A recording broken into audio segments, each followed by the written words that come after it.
ಬೆಂಗಳೂರಲ್ಲಿ 7 ಕೋಟಿ 11 ಲಕ್ಷ ರಾಬರಿ ಪ್ರಕರಣಕ್ಕೆ ಸಂಬಂಧಪಟ್ಟಂತೆ ನಿನ್ನೆ ಹೈದರಾಬಾದ್ನಲ್ಲಿ ಮತ್ತೆ 3 ಆರೋಪಿಗಳ ಬಂಧನ ಮಾಡಲಾಗಿದೆ. ಇದುವರೆಗೂ ಪ್ರಕರಣದಲ್ಲಿ 6.45 ಕೋಟಿ ಹಣ ಜಪ್ತಿ ಮಾಡಲಾಗಿದೆ. ಒಟ್ಟಾರೆ 6 ಜನರನ್ನು ಬಂಧನ ಮಾಡಿದಂತಾಗಿದೆ.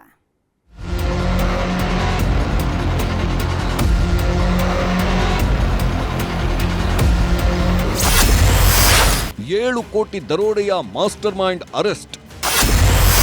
ಕದ್ದಿದ್ದು 7.11 ಕೋಟಿ, ಖಾಕಿಗೆ ಸಿಕ್ಕಿದ್ದು 6.45 ಕೋಟಿ. ಕಳೆದ ಬುಧವಾರ ಇಡೀ ಬೆಂಗಳೂರೇ ಬೆಚ್ಚಿ ಬೀಳುವಂತಹ ದರೋಡೆಯೊಂದು ನಡೆದಿತ್ತು. ಹಾಡ ಹಗಲೇ ಅದು ಬೆಂಗಳೂರಿನ ಹೃದಯ ಭಾಗದಲ್ಲೇ 7 ಕೋಟಿ ಹಣವನ್ನ ಎಗರಿಸಿದ್ರು. ಎಟಿಎಂಗೆ ತುಂಬೋದಕ್ಕೆ ಹೋಗ್ತಿದ್ದ ಕಾರನ್ನ ಅಡ್ಡ ಹಾಕಿದವರು ದಾರಿ ಮಧ್ಯೆಯೇ ಎಗರಿಸಿಕೊಂಡು ಹೋಗಿದ್ರು. ಇದು ಇಡೀ ಪೊಲೀಸ್ ಇಲಾಖೆಗೆ ದೊಡ್ಡ ತಲೆನೋವಾಗಿತ್ತು. ಹೀಗಾಗಿ ದರೋಡೆ ಪ್ರಕರಣವನ್ನ ಸವಾಲಾಗಿ ಸ್ವೀಕರಿಸಿದ ಖಾಕಿ ಪಡೆ ಹಗಲು ರಾತ್ರಿ ಎನ್ನದೆ ಕಣ್ಣಿಗೆ ಎಣ್ಣೆ ಬಿಟ್ಕೊಂಡು ಹುಡುಕಾಡುವುದಕ್ಕೆ ಶುರು ಮಾಡಿತ್ತು. ಅದರ ಫಲವೇ ಈಗ ಕೋಟಿ ಹಣವನ್ನ ಮೂಟೆ ಕಟ್ಟಿರೋದು. ದರೋಡೆ ನಡೆದು 54 ಗಂಟೆಗಳೊಳಗೆ 6.45 ಕೋಟಿ ರೂಪಾಯಿ ಹಣವನ್ನ ಸೀಸ್ ಮಾಡಿದ್ದಾರೆ.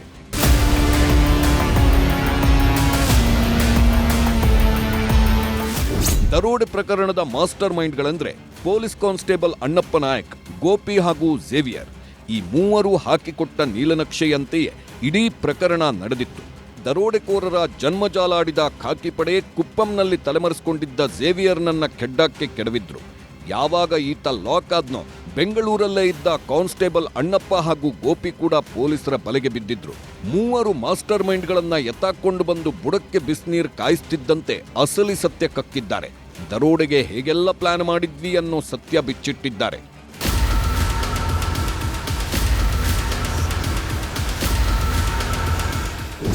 A1 ಝೇವಿಯರ್, A2 ಅಣ್ಣಪ್ಪ ನಾಯಕ, A3 ಗೋಪಿಯನ್ನ ಸಿದ್ದಾಪುರ ಪೊಲೀಸರು ಕೋರ್ಟ್ಗೆ ಹಾಜರುಪಡಿಸಿದ್ರು. ವಿಚಾರಣೆ ನಡೆಸಿದ 2ನೇ ACMM ನ್ಯಾಯಾಲಯ 10 ದಿನ ಪೊಲೀಸ್ ಕಸ್ಟಡಿಗೆ ನೀಡಿ ಆದೇಶಿಸಿದೆ. ಅಲ್ಲದೆ ಡಿಸೆಂಬರ್ 1ರಂದು ಕೋರ್ಟ್ಗೆ ಹಾಜರುಪಡಿಸುವಂತೆ ಸೂಚನೆ ನೀಡಿದೆ. ಅಲ್ಲದೆ ಆರೋಪಿಗಳಿಗೆ ಅರ್ಧ ಗಂಟೆಗಳ ಕಾಲ ವಕೀಲರ ಭೇಟಿಗೆ ಅವಕಾಶ ನೀಡಿದೆ. ಯಾರು ತಪ್ಪು ಮಾಡಿದ್ದಾರೆ, ಯಾರು ಏನು ಅಂತ ಇನ್ನೂ ಇನ್ವೆಸ್ಟಿಗೇಷನ್ ಅಲ್ಲಿ ಗೊತ್ತಾಗಬೇಕಾಗಿದೆ. ಹಂಗಾಗಿ 10 ದಿನ ಕೇಳಿದ್ರು, 10 ದಿನಾನೂ ಕೊಟ್ಟಿದ್ದಾರೆ. 3 ದಿನ 5 ರಾಜ್ಯ, ಇನ್ನೂ ಸಿಕ್ಕಿಲ್ಲ 6 ಜನ ರಾಬರ್ಸ್. ಪೊಲೀಸರ ಆ 3 ತಪ್ಪುಗಳೇ ತನಿಖೆಗೆ ಮುಳುವಾಯ್ತ. 7.11 ಕೋಟಿ ರೂಪಾಯಿ ದರೋಡೆ ನಡೆದು 3 ದಿನಗಳಾದರೂ 6 ಜನ ರಾಬರ್ಸ್ ಇನ್ನೂ ಸಿಕ್ಕಿಲ್ಲ. ಪೊಲೀಸರ ಆ 3 ತಪ್ಪುಗಳೇ ತನಿಖೆಗೆ ಮುಳುವಾಯ್ತಾ ಅನ್ನೋ ಸಂಶಯ ಮೂಡಿದೆ. ಇಡೀ ಕೇಸ್ ದಿಕ್ಕು ಬದಲಾಗಿ ಪೊಲೀಸರ ಮಿಸ್ಟೇಕ್ಗಳು ರಾಬರ್ಸ್ ತಪ್ಪಿಸಿಕೊಳ್ಳಲು ಹೆಲ್ಪ್ ಆಗಿತ್ತು. ಡಿಪಾರ್ಟ್ಮೆಂಟ್ನಲ್ಲಿದ್ದುಕೊಂಡು ಕಾನ್ಸ್ಟೇಬಲ್ ಅಣ್ಣಪ್ಪ ತಮ್ಮ ಪ್ಲಾನ್ ಹೇಗಿರುತ್ತೆ ಅಂತ ಅರಿತಿದ್ದ. ಹೀಗಾಗಿಯೇ ಪೊಲೀಸರನ್ನ ಯಾವ ರೀತಿ ಯಾಮಾರಿಸಬಹುದು ಅಂತ ಪಕ್ಕಾ ಪ್ಲಾನ್ ಮಾಡಿಕೊಂಡಿದ್ದು ಕಡಲೆಕಾಯಿ ಪರೀಕ್ಷೆಗಾಗಿ ರಾಬರ್ಸ್ ಟೀಮ್ ಕಾದಿತ್ತು. 19ನೇ ತಾರೀಕು ರಾಬರಿ ಮಾಡಲು ರಾಬರ್ಸ್ ಟೀಮ್ ಡೇಟ್ ಫಿಕ್ಸ್ ಮಾಡಿಕೊಂಡಿತ್ತು. 17ರಿಂದ 21ರವರೆಗೆ ಕಡಲೆಕಾಯಿ ಪರೀಕ್ಷೆ ನಡೆಯುತ್ತಿದ್ದು ಪೊಲೀಸರೆಲ್ಲರೂ ಕಡಲೆಕಾಯಿ ಪರೀಕ್ಷೆ ಬಂದೋಬಸ್ತ್ನಲ್ಲಿರ್ತಾರೆ. ಈ ಟೈಮಲ್ಲಿ ಪೊಲೀಸರ ಓಡಾಟ ಹಾಗೂ ಗಮನ ಇರಲ್ಲ. ಮಧ್ಯಾಹ್ನ 12:30ರ ಸುಮಾರಿಗೆ ಬಹುತೇಕ ಊಟ ಗೀಟ ಅನ್ನೋ ಬ್ಯುಸಿಯಲ್ಲಿರ್ತಾರೆ. ಹೀಗಾಗಿ ಆ ಟೈಮಲ್ಲಿ ರಾಬರಿ ಮಾಡಿದ್ರೆ ಎಸ್ಕೇಪ್ ಆಗೋಕೆ ಈಸಿ ಎಂದು ಪ್ಲಾನ್ ಮಾಡಿದ್ದರು.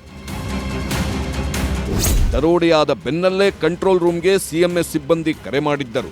ಕರೆ ಬಂದ ಟೈಮಲ್ಲಿ ಪೊಲೀಸ್ ಸಿಬ್ಬಂದಿ ಊಟ ಮಾಡುವುದರಲ್ಲಿ ಬ್ಯುಸಿಯಾಗಿದ್ರು. ಈ ಹಿಂದೆ ಬಿ ದಯಾನಂದ್ ಕಮಿಷನರ್ ಆಗಿದ್ದಾಗ ಇದೇ ರೀತಿ ಕರೆ ಬಂದಿತ್ತು. ಈ ಕರೆ ಕೂಡ ಅದೇ ರೀತಿ ಇರಬೇಕು ಅಂತ ಪೊಲೀಸರು ನಿರ್ಲಕ್ಷ್ಯ ತೋರಿದ್ರು. ಆದ್ರೆ ಅಷ್ಟರಲ್ಲಿ ರಾಬರ್ಸ್ ಟೀಮ್ ಕರ್ನಾಟಕ ಬಿಟ್ಟು ಆಂಧ್ರಕ್ಕೆ ಎಸ್ಕೇಪ್ ಆಗಿತ್ತು. ಪ್ರಕರಣವನ್ನ ಗಂಭೀರವಾಗಿ ಪರಿಗಣಿಸಿದ ಸಿಟಿ ಪೊಲೀಸ್ ಕಮಿಷನರ್ ಎಲ್ಲಾ ಠಾಣೆಯ PSI, ASI, ಹೆಡ್ ಕಾನ್ಸ್ಟೇಬಲ್ ಹಾಗೂ ಕಾನ್ಸ್ಟೇಬಲ್ ಮಾನಿಟರಿಂಗ್, ಆಯಾ ವಿಭಾಗ DCP ಮತ್ತು ACPಗಳಿಗೆ ಮೀಟಿಂಗ್ ನಡೆಸಿ ರಿಪೋರ್ಟ್ ಕೊಡಲು ಸೂಚಿಸಿದ್ರು. ಕಿಡ್ನಾಪ್, ಬೆದರಿಕೆ ಸೇರಿದಂತೆ ಕೆಲ ಪ್ರಕರಣಗಳಲ್ಲಿ ಕೆಳಹಂತದ ಸಿಬ್ಬಂದಿಯೇ ಭಾಗಿಯಾಗಿದ್ದಾರೆ. ಹೀಗಾಗಿ ಕೆಳಹಂತದ ಸಿಬ್ಬಂದಿ ಮೇಲೆ ನಿಗಾ ವಹಿಸದ ಇನ್ಸ್ಪೆಕ್ಟರ್ಗಳಿಗೆ CP ಕ್ಲಾಸ್ ತಗೊಂಡಿದ್ರು. ಅಕ್ರಮದಲ್ಲಿ ಕೆಳಹಂತದ ಸಿಬ್ಬಂದಿ ಭಾಗಿ ಪುನರಾವರ್ತನೆ ಆದಲ್ಲಿ ಇನ್ಸ್ಪೆಕ್ಟರ್ಗಳ ವಿರುದ್ಧ ಶಿಸ್ತು ಕ್ರಮದ ಎಚ್ಚರಿಕೆ ನೀಡಲಾಗಿದೆ.